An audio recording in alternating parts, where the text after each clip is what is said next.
তো ফ্রেন্ডস, আমি দুপুরবেলা দেখো একটা রেসিপি করছি। কাঁকরোলটা তো ভেজে নিচ্ছি লাল লাল করে, আর একটু কালো জিরে ফোড়ন দিয়ে দিলাম, ঠিক আছে, আর কাঁচা লঙ্কা দিলাম, একটু টমেটো দিলাম, আর পেঁয়াজ দিলাম, ঠিক আছে। কাঁকরোল ভাজা না অনেকে খেতে চায় না বাচ্চারা। আর কসুরি মেথি দিলাম, নুন মিষ্টি দিলাম, ব্যাস। এবারে ভালো মতন এটাকে কষাবো, কষিয়ে ভালো মতন কষিয়ে এটাকে একটু সিমে করে নিয়ে কষাতে হবে, ঠিক আছে। আর পুড়ে যাচ্ছে বলে আমি একটু জল দিলাম। এটার মধ্যে বেশি জল করবো না, ঠিক আছে, এটা এরকমই করব। তো দেখো, এরকম করে তোমরা ভাত রুটি যার সঙ্গে হোক তোমরা খেতে পারো, হেভি টেস্ট হয়, হেভি টেস্ট হয়।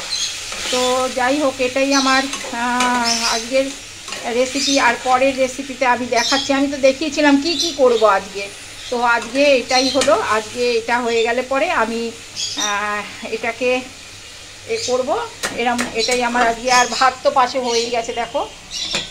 তো আজকে বেশি কিছু করব না। আর যেটা আছে দেখো, একটু দাঁড়াও, অন্ধকার অন্ধকার আছে, মাছ আছে, একটু মাছ আছে, আর তোমার মাছ আছে, আর যেটা আছে, তোমরা তো ভালোই বাসো না নাকি?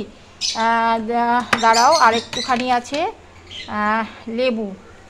তোমরা লেবু কে কে ভালোবাসো, এটাই হচ্ছে কথা। আর সঙ্গে রইল লেবু, এটাই। বাই বন্ধুরা, আবার নেক্সট ভিডিও।